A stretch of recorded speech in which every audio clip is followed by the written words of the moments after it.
Bismillahirrahmanirrahim. Assalamualaikum warahmatullahi wabarakatuh. Alhamdulillahi rabbil alamin. Wassalatu wassalamu ala rasulillahil karim wa ala alihi wa sahbihi ajma'in wa ba'd.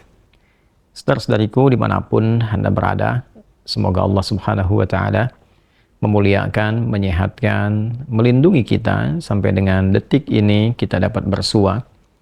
Dan lebih dari itu, semoga Allah subhanahu wa ta'ala senantiasa memberikan taufik, panduan untuk menjalani kehidupan di dunia ini agar mendapatkan rahmat Allah Subhanahu wa taala yang bisa kita bawa pulang menghadap Allah pada hari kiamat kelak insyaallah.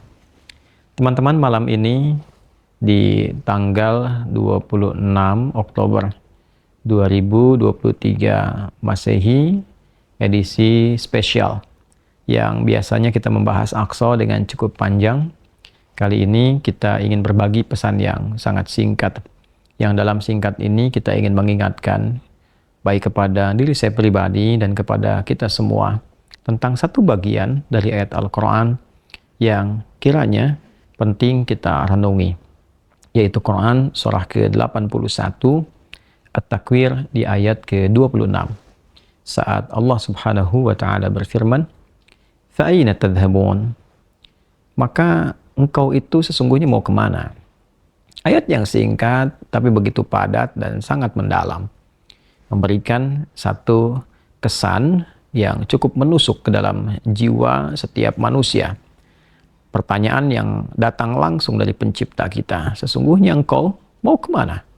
Allah sudah menjelaskan mengapa kita diciptakan. Allah sudah memberikan jalan kehidupan bagi kita dan menerangkan konsekuensi di balik pilihan-pilihan yang kita tetapkan untuk menempuh jalan-jalan yang dimaksudkan. Bila benar, resikonya seperti ini. Bila salah, konsekuensinya demikian. Maka, di antara sekian manusia yang telah mengetahui semua konsekuensi itu, terkadang masih mengedepankan bujukan-bujukan atau bahkan pengaruh-pengaruh nafsunya agar bergeser dari nilai-nilai kebaikan, bahkan nilai kemanusiaan yang telah Allah tetapkan. Ketika Allah menyampaikan, tidaklah aku ciptakan jin dan manusia itu kecuali untuk menaati aku, untuk beribadah kepada aku. Jadi sifat menjalani kehidupan di muka bumi ini adalah dilandaskan pada kepatuhan kita kepada Allah Subhanahu wa ta'ala. Kepatuhan itulah yang disebut dengan ibadah. Patuh, tunduk, patuh, bahasa Arabnya itu disebut dengan Islam. Jadi Islam dalam pengertian etimologi secara bahasa artinya tunduk, patuh, taat. Orangnya disebut dengan Muslim. Jadi setiap manusia itu konsekuensinya memang mesti patuh, tunduk, dan taat kepada Sang Pencipta, yaitu Allah Subhanahu wa ta'ala. Karena itu ketika Allah menyampaikan di dalam firman-Nya, "Wa ma khalaqtul jinna wal insa illa liya'budun." Tidaklah aku ciptakan jin dan manusia itu kecuali untuk menjadikan seluruh aktivitasnya agar menaati Allah Subhanahu wa ta'ala, dijadikan sebagai ibadah. Jadi kita dari bangun tidur sampai tidur itu sejatinya adalah memetakan kurikulum untuk menaati Allah dalam bingkai ibadah. Dilatih dalam bentuk ritual. Ritual itu untuk mengaktifkan titik spiritual kita, titik roh kita. Segala yang terkait dengan roh disebut rohani. Jadi dalam diri kita ini ada spiritnya, ada rohnya. Dan itu adalah titik latihan pertama untuk mengaktifkan ya titik-titik kebertuhanan. Jadi ketika Allah sampaikan, tidaklah aku ciptakan engkau kecuali untuk menaatiku. Nah, titik ketaatan itu ya disebut dengan titik ritualnya. Ibadahnya ibadah ritual, ya keadaannya keadaan spiritual, itu yang penting kita aktifkan dulu. Itu sebabnya diminta kita sholat untuk mengoneksikan diri kita, mengaktifkan sinyal itu dengan Allah Subhanahu wa ta'ala, dengan Sang Pencipta. Sehingga ketika terkoneksi, terbangun kesadaran dari dalam diri kita sebagai sebuah fitrah. Nanti kesadaran itu yang akan membimbing bagian dari sifat intelektual kita, titik intelektual, ya IQ itu, ya intellectual question. Kemudian nanti titik fisik kita, physical question. Jadi nanti yang menggerakkan adalah titik spiritualnya. Ini yang memberi perintah. Kalau akal itu masih objektifnya normal saja. Karena dia hanya mengkonstruksikan pikiran, mengolah data, ya, jadi informasi menjadi knowledge. Knowledge itu yang akan diteruskan kepada fisik untuk dieksekusi. Ya, bagaimana nanti lisan bicara? Seperti apa konstruksi bicaranya? Mengatur katanya bagaimana, memilihnya seperti apa, menjelaskannya bagaimana. Tapi perintah untuk melakukan itu sumbernya dari sini. Ya, dari titik terdalamnya. Di dalam itu cuma ada dua. Ada jiwa takwa, ada jiwa fujur. Fa'alhamaha fujuraha wa taqwaha. Maka di dalam diri manusia itu, di titik paling dalamnya itu, ada nilai kebaikan, disebut dengan takwa, karakter moral kebaikan. Ada yang buruk disebut dengan fujur. Nama lainnya disebut dengan nafsu.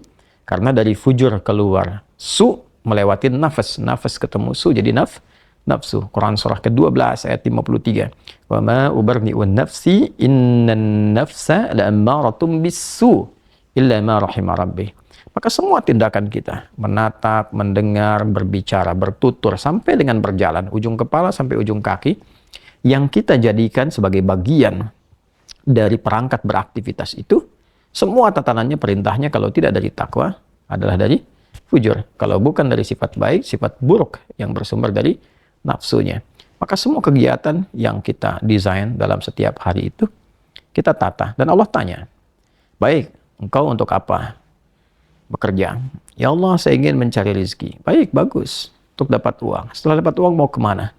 Pengen kaya. Setelah kaya mau ngapain? Beli ini, beli itu. Setelah itu mau ngapain? Ditanya terus sampai ujungnya. Fa'aina tadhhabun? Sampai ke titik puncaknya.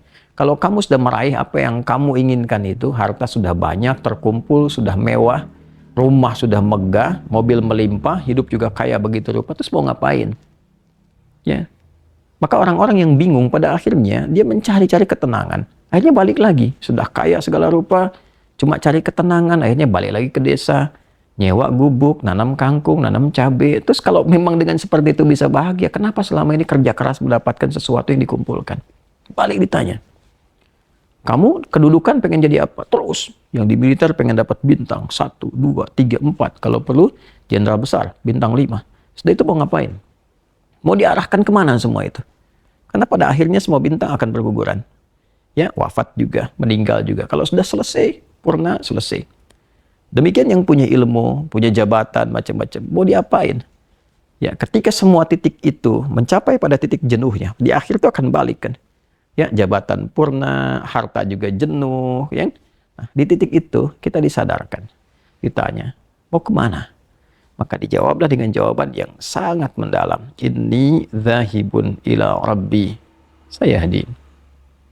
Yang terbaik adalah katakan, saya ini menyiapkan bekal untuk berjumpa dengan Rabbku. Itu jawaban yang paling indah. Ya, jadi kalau ditanya, mau kemana hidup ini? Kata Quran jawab, aku menyiapkan bekal untuk kembali dan berjumpa dengan Rabbku yang telah menciptaku. Dari situlah kemudian Allah katakan, aku berikan petunjuk kalau begitu.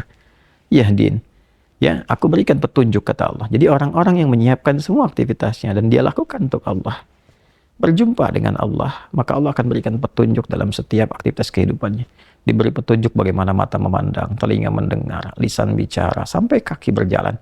Sehingga dia betul-betul menjadi pengabdi dari Rabb-Nya yang maha menyayanginya. Pengabdi disebut dengan abdun, jamaknya disebut dengan ibadun. Yang maha menyayangi disebut Rahman, maka disebutlah dia dengan ibadur Rahman. Wa ibadur Rahmanil ladzina yamshuna 'alal ardi hauna wa idza khatabahumul jahiluna qalu salama. Demikian di surah Al-Furqan itu. Itulah puncak yang mesti kita ikhtiarkan dalam kehidupan, yang kita selalu sampaikan dan komitmenkan sejak bangun tidur. Dan kita katakan alhamdulillahilladzi ahyana ba'da ma amatana wa ilaihin nusyur. Terima kasih ya Allah, segala puji hanya milik-Mu yang telah memberi kesempatan hamba menjalani kehidupan. Padahal Engkau telah tahan nyawa hamba tadi dalam tidur. Sesuai ajal Kau berikan kesempatan. Hamba berjanji ya Allah, hamba akan menyebar beraktivitas untuk mencari bekal menghadap-Mu. Saudara-saudariku, sedalam, sejauh, sebanyak kegiatan, aktivitas jabatan yang telah kita kumpulkan, harta benda, pengetahuan, sampai detik ini, apakah betul-betul sudah kita siapkan sebagai bekal untuk bertemu dengan Allah? Atau hanya sekedar mengumpulkan semua itu tanpa arah, yang pada akhirnya bertemu dengan kejenuhan kembali? Renungkanlah malam ini, malam Jumat. Jumat saat manusia pertama diciptakan, diturunkan di surga mengawali misi di dunia, diwafatkan, dan di titik itu kita akan berpisah dengan dunia. Saat azan berkumandang, nampak jelas seluruhnya. Semoga Allah muliakan kita Selamat merenung. Allahu Akbar. Allahu Akbar. Subhanakallahumma bihamdika nasyhadu an la ilaha illa anta nastaghfiruka wa natubu ilaik. Alhamdulillahirabbil alamin. Assalamualaikum warahmatullahi wabarakatuh.